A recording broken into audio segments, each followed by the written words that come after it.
Olá pessoal, sejam bem-vindos e bem-vindas de volta aqui à aula. Na aula passada, na videoaula passada, a gente fechou fazendo esse exemplo aqui, né, regra do trapézio com dois segmentos, e a gente no VCN viu que deu 1,0688 a aproximação, né, que bateu com o slide, tá aqui, tá tudo certo. A gente fez as continhas na mão, que está por trás ao que foi feito aqui nesse slide, ok?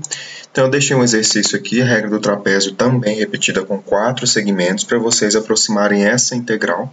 Eu cheguei nesse valor, então não tem segredo, é vocês aplicarem essa fórmula igual eu fiz. Primeiro calculem o H para encontrar os seus 5 pontos no caso, né, porque vocês vão ter 4 segmentos, e joga na expressão do trapézio repetida, depois confiram lá com o VCN se deu tudo certinho, tá bom? Já vão treinando aí lá para o nosso trabalho 5, o último trabalho.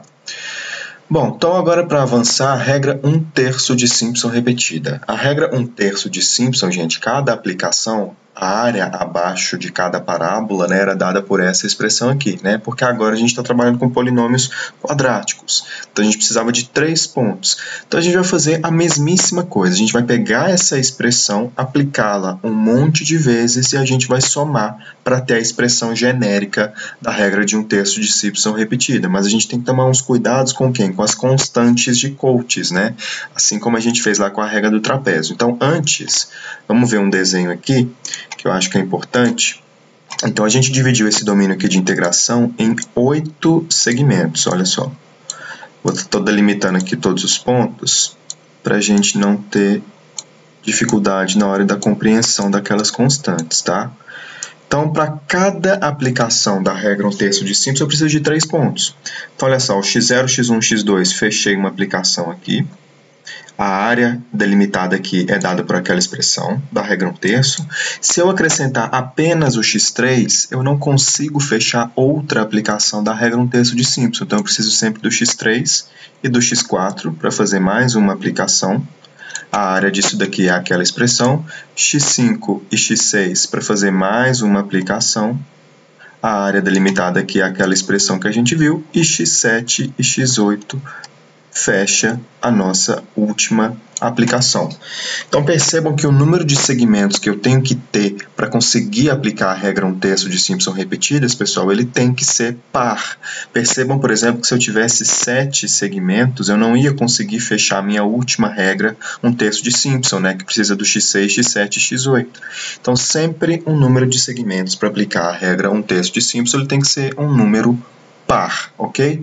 Agora vamos começar a observar os números aqui, ó, para a gente entender as constantes de Coates. Olha só, o x0 e o x8, os extremos, né? Eles aparecem apenas em uma única regra 1/3 de Simpson, que é a primeira que eu apliquei com x0, x1, x2 e a última aqui, x6, x7 e x8, ok? Os termos x2, x4 e x6, que são pares diferentes, né, dos extremos, desconsiderem os extremos agora. Os pares, eles aparecem 2 vezes. O x2, por exemplo, eu usei ele numa Simpson 0 com x0, x1, x2 e numa 1/3 de Simpson x2, x3, x4, por exemplo. O x6, por exemplo, o que eu fiz com ele? Eu usei numa regra 1/3 de Simpson do x4, x5, x6 e do x6 com x7 e o x8, tá? Então, esses termos pares, excluindo os extremos, eles aparecem em 2 regras 1/3 de Simpson, tá certo? Guardem isso daí, que agora a gente vai ver a expressão geral da regra 1/3 de Simpson repetida. Então vamos lá. Então eu tenho que aplicar essa expressão um monte de vezes. Então apliquemos para x0, x1, x2, depois para x2, x3, x4, aí igual o desenho, x4, x5, x6, depois por fim x6, x7 e x8, tá? O x6, x7 e x8 é esse daqui, ó, xm-2, m-1 e xm, porque o nosso m lá, ele é igual a 8. Bom, como é que eu resumo essa soma de aplicações da regra 1/3 de Simpson? Todo está multiplicado por h sobre 3, então ele já aparece aqui. Os extremos, pessoal, olha só, f de x0 e f de xm, pela fórmula, eles aparecem uma única vez, porque como vocês viram lá no desenho, eles estão apenas uma única aplicação da regra 1/3 de Simpson, certo? Agora, agora desconsiderem os extremos, tá? Não vamos considerar mais os extremos. Olha só o que acontece com os números ímpares. Por exemplo, o x1, o x3, o x5 e o x7 aqui, ó. Olha só. x1, 3, 5 e 7. O que acontece com eles? Eles estão associados também a uma única aplicação da regra 1/3 de Simpson em cada um deles. Só que na fórmula original, o termo do meio recebe um peso de 4. Então, todos os números ímpares, índices ímpares, recebem um peso igual a 4, desconsiderando os extremos. Ok? Isso aqui é um pouco auspicioso, né? Mas vamos com calma. E os pares que sobrarem, como por exemplo o x2, o x4, né? Eles vão aparecer duas vezes, que é o que eu marquei aqui com vocês, né? O x2, o x4, o x6, eles aparecem duas vezes na fórmula, portanto, eles vão ter um peso igual a 2. Então, a gente consegue resumir a regra 1/3 de Simpson toda com essa expressão aqui, ó. Então, portanto, com esta soma, e de novo trazendo h sobre 3 somatório das constantes vezes a função, onde os extremos vão ser iguais a 1, o peso, e caso contrário, desconsiderando os extremos, você vai ter um peso 4 se o i for ímpar, que é os que ficam aqui no meio, que eles têm um peso 4, que é o original da fórmula, e CI vai ser igual a 2 se o I for par, desconsiderando os extremos, que são o x2, o x4 e o x6, por exemplo, que eles vão aparecer duas vezes, ok? É assim que a gente usa a fórmula 1/3 de Simpson repetida, tá? Tem um desenho bacana para vocês, para ficar mais claro ainda, deixa eu ir nele antes da gente ver esse exemplo aqui, ó, que é esse desenho. Deixa eu dar uma pausa aqui no vídeo para escrever algumas coisas. Então, olha só, mais uma situação onde a gente tem a regra 1/3 de Simpson aplicada um monte de vezes e tem os pesos aqui em cima associados a cada aplicação da 1/3 de Simpson. Por exemplo, com x0, x1 e x2, aqui está só o índice, tá, pessoal? Eu fiz uma 1/3 de Simpson, então está aqui o peso, 1, 4, 1. Então, x2, x3, x4, fiz mais uma aplicação, 1, 4, 1. x4, x5, x6, mais uma aplicação, x6, x7, x8, mais uma aplicação, e x8, x9, x10, mais uma aplicação. Então, os pesos individuais para cada aplicação, pessoal, estão aqui em cima. Agora, somem esses pesos. Olha só o que acontece com os extremos. Eles aparecem uma única vez, que é o x0 e o x10. Aqui foi dividido em 10 segmentos, ok? Olha os números ímpares desconsiderando os extremos. Olha, o 1, o 3, o 5, o 7 e o 9. Todos eles com peso igual a 4, que vem dos pesos originais da 1/3 de Simpson única. E os pares, 2, o 4, o 6 e o 8, eles somam 1 com 1, porque eles estão presentes em duas aplicações. Então, por isso, eles recebem um peso de 2, ok? Então, é assim que a gente explica isso que eu falei das constantes de Cauchy serem iguais a 1, a 4 e a 2 nesta expressão aqui, tá? Então, espero que tenha ficado claro essa regra 1/3 de Simpson repetida no que se refere a essas constantes de Cauchy, tá bom? Então, beleza, agora a gente pode ir para o nosso exemplo. Então, vamos visitar novamente este mesmíssimo polinômio, tá? E a gente vai usar a regra 1/3 de Simpson repetida com m igual a 4 subintervalos para obter, portanto, a aproximação para essa integral. Bom, então a gente está querendo aproximar aquela mesmíssima integral usando a regra 1/3 de Simpson com 4 segmentos. Então, o mesmo roteiro, pessoal. M de Maria igual a 4, portanto, chama o H, que vai ser 0,8 menos 0 dividido por 4, que é 0,2, e começa a construir os pontos. Então, primeiro é o 0, depois vai andando de H em H, 0,2, 0,4, 0,6 e, por fim, o 0,8. Agora, pessoal, o que você faz? Chama a expressão da regra 1/3 de Simpson, essa daqui, né, que a gente provou intuitivamente. E aí o H seu, portanto, é 0,2 sobre 3, expande essa soma varrendo todos os seus 4 segmentos, e agora você tem que se atentar às constantes de Cauchy, né? Então, a primeira e a última é igual a 1.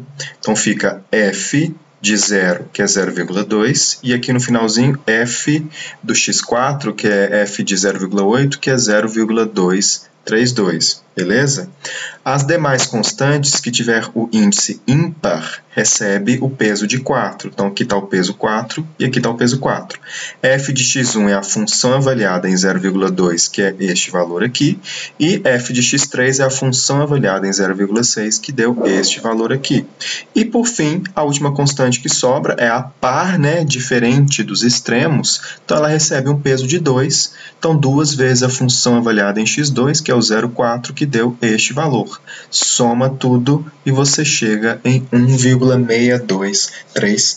4. Ou seja, com 4 segmentos, pessoal, eu fiz 2 aplicações da regra 1/3 de Simpson e quase cravei já a integral exata original, né, deste polinômio aqui, porque dá sim para calcular a conta na mão, a gente está só vendo o desempenho dos métodos, ok?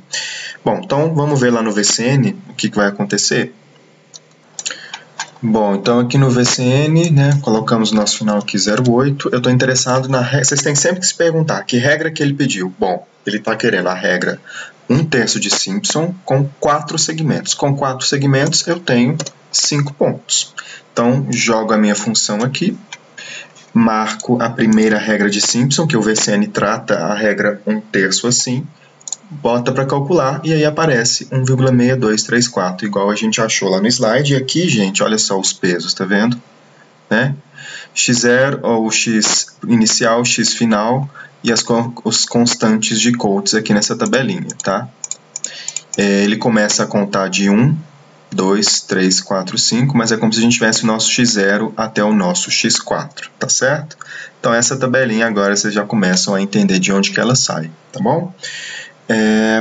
Vamos ver lá no slide, portanto, isso, 16234. Então, para encerrar esse assunto da 1/3 de Simpson, tem mais um exercício para vocês, gente. Vão praticando para ficar craque para o trabalho 5, para não ter trabalho com o trabalho.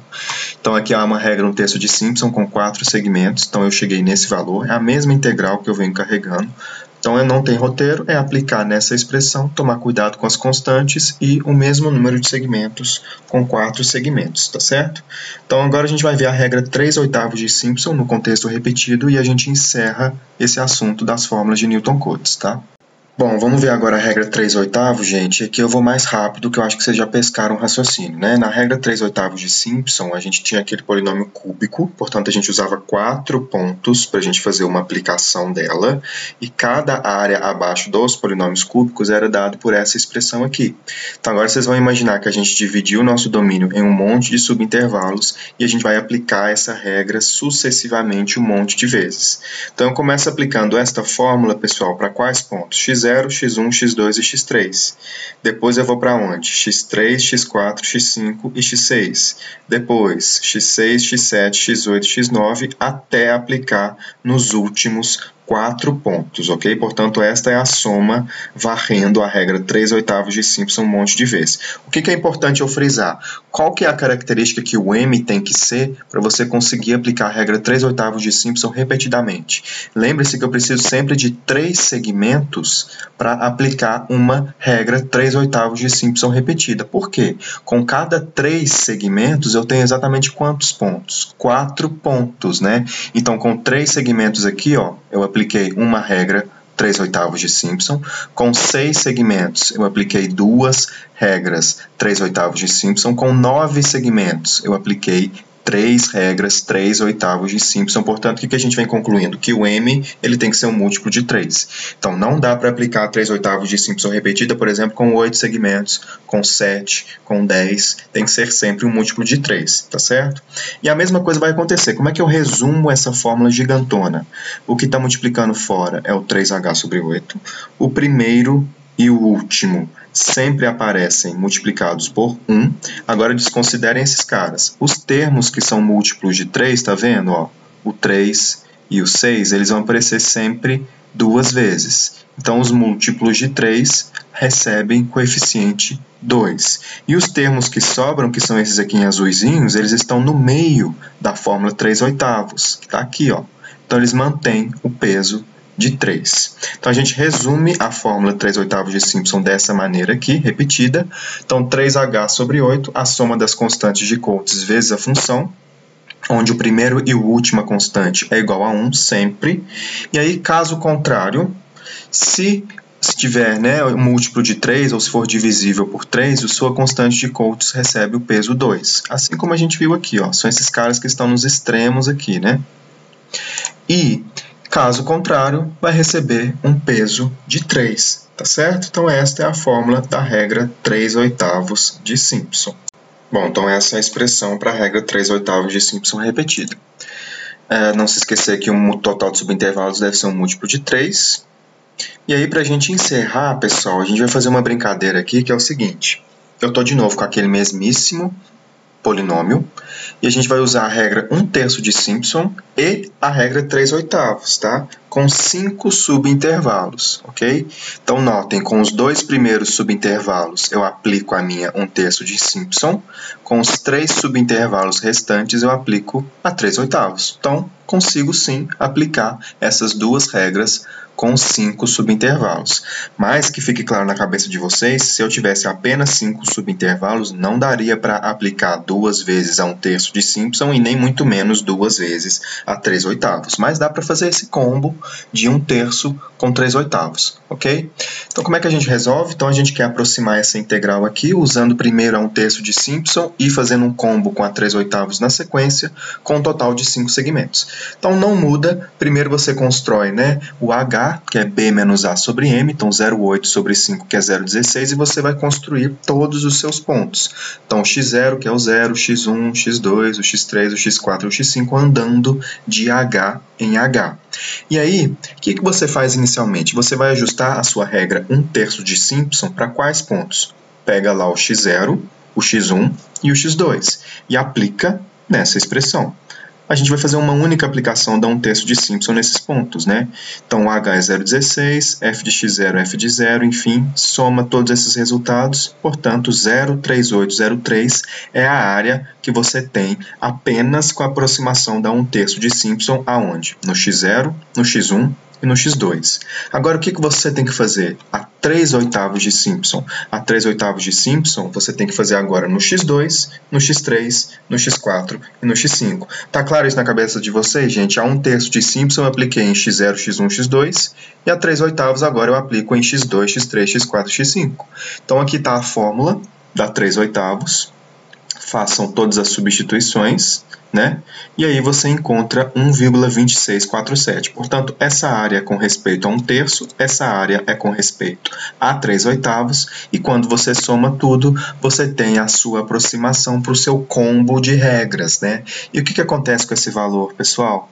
Praticamente crava o resultado exato. Eu imagino que se a gente fizer aqui sem desconsiderar arredondamento, com uma precisão bastante elevada, a gente muito provavelmente deve cravar o resultado mesmo dessa integral, ok? Então, olha que interessante, né? Esse combo com apenas duas regras, uma única aplicação de duas regras distintas, você consegue cravar a integral exata. Então, por isso que não é vantagem você ficar pensando em aplicar uma única vez um polinômio de grau elevado.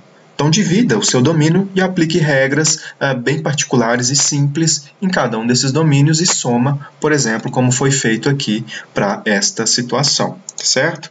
Aqui está o resultado, olha só, a regra 1/3 de Simpson foi avaliada no x0, x1, x2, praticamente cobriu, né, a área exata, e na sequência a gente pegou o x2, x3, x4 e x5, aplicou a 3/8, que também cobriu a função, né, foi uma aproximação muito fiel à função, portanto a área que a gente encontra é praticamente a área exata, ok?